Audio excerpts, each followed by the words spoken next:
It's about damn time.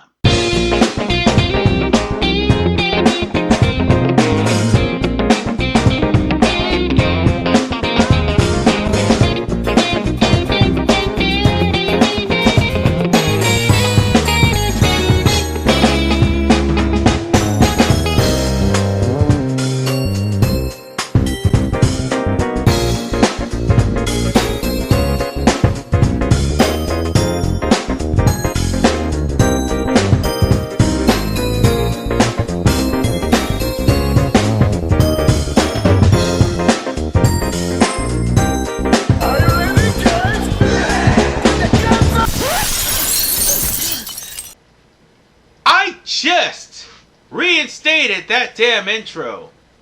And just like that, it's already destroyed. Well, it's far from the biggest dumbass thing that happens in this game. I mean, it is nicknamed the Song of Dumbass for a reason. Well, I have my reasons as to why I nicknamed it the Song of Dumbass, and many people do too. There's so many dumbass things about this game that pretty much left people baffled. But here's the thing, this is the last game of the series. This was supposed to be the swan song for Kiryu. This was supposed to be where Kiryu rides off into the sunset. But the problem of the matter is, Yakuza Like a Dragon Guide and the Man Who Erased His Name, and Like a Dragon Infinite Wealth exist. But we're not talking about those games, those are on my channel. And also my other one too. We're talking about this one, the game that's supposed to end, but led up to those games anyhow. We'll be talking about the pros and the cons, and the dumbassery at its finest. Because folks, it's everywhere in the game. Everywhere! From the people to some of the moments, it is everywhere. So with that said, it's time for us to get our leisure suits, get our suede shoes, get our tiger drops ready, and moreover facepalm at the existence of the Daidoji as we get on to the 6th game of the series, technically 7th, Yakuza 6, The Song of Life. Let's go!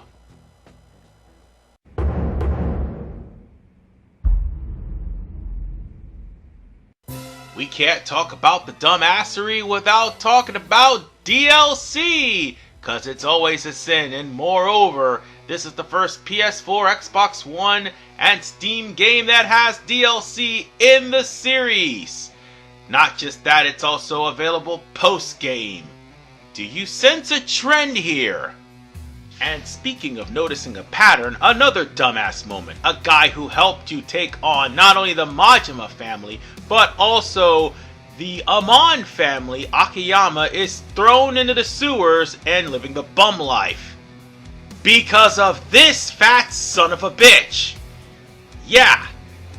This fat son of a bitch right here from the Sayo Mafia, for some reason, is the reason why Akiyama is living the bum life.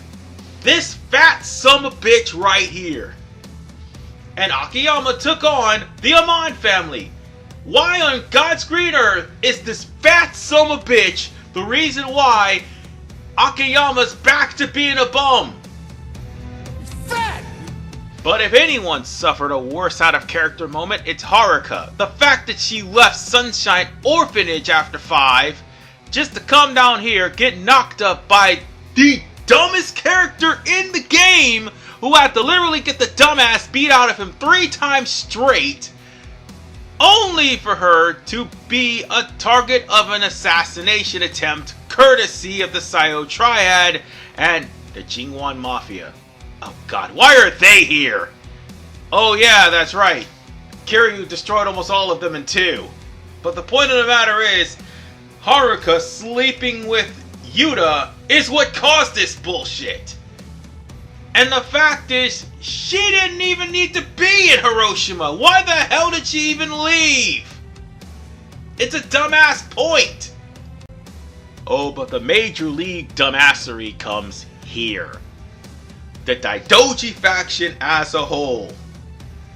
The fact that they were able to manipulate a majority of the events that happens in Onomichio, and on top of the fact that their lingering stench lingered on in the following 3 games, needless to say, they have proven to be the most useless secret organization I have ever seen. And mind you, Kiryu soloed the CIA in 3. And by the way, the Daidoji was using the very thing that was the plotline of Yakuza 3, 4, and 5, holding Sunshine Village and all the orphans in it hostage. When the last couple of times that has happened, Kiryu beat the shit out of the people who did it. What makes the Daidoji so different? Oh, because they're guiding Piss Pants Iwami's actions? Cause little baby Iwami wants to be a Yakuza, even though he's too much of a toddler to even think on his own without any sort of influence? Seriously? The Daidoji is absolute trash. Hot garbage. And for those who think they're clever masterminds, infinite wealth definitely will prove otherwise. With that said, ladies and gentlemen, let's go to the Dragon Engine! Look at its glory as it clips. Look at its glory as it has all sorts of physics problems and ragdolling. Be amazed at the fact that even though natural movements look so much better in the previous 3 games, the new engine fails miserably. You want to know what else fails miserably? The difficulty. Because all you have to do is gain money, eat, take appetite suppressants, eat, and fill up every single bit of your experience points. Difficulty doesn't matter. And now, we can go on to the pros.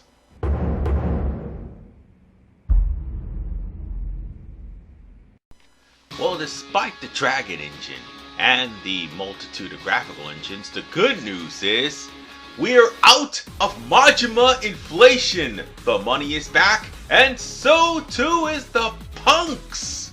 Not just that, there are activities that we can do all the time, like for instance Troubler, which will show up at any given time, giving you enough time to actually complete, and of course the rewards are actually great. And it's not just the Troubler minigames, it's the baseball, fishing, the gym, practically all the minigames. Because let's face it, I'm gonna be blunt, this is the shortest mainline game in the series, but there is a lot, and I repeat, a lot of minigames to make you occupied. Baseball just happens to be the biggest one aside from Clan Creator. And this game in particular will always lead to violence. Whether it's the actual cutscene in the main storyline leading up to the baseball minigame, or the minigame itself, which will lead to you having to brawl with the other team right after you either win or lose. Violence is inevitable in this game, let's just be honest with you.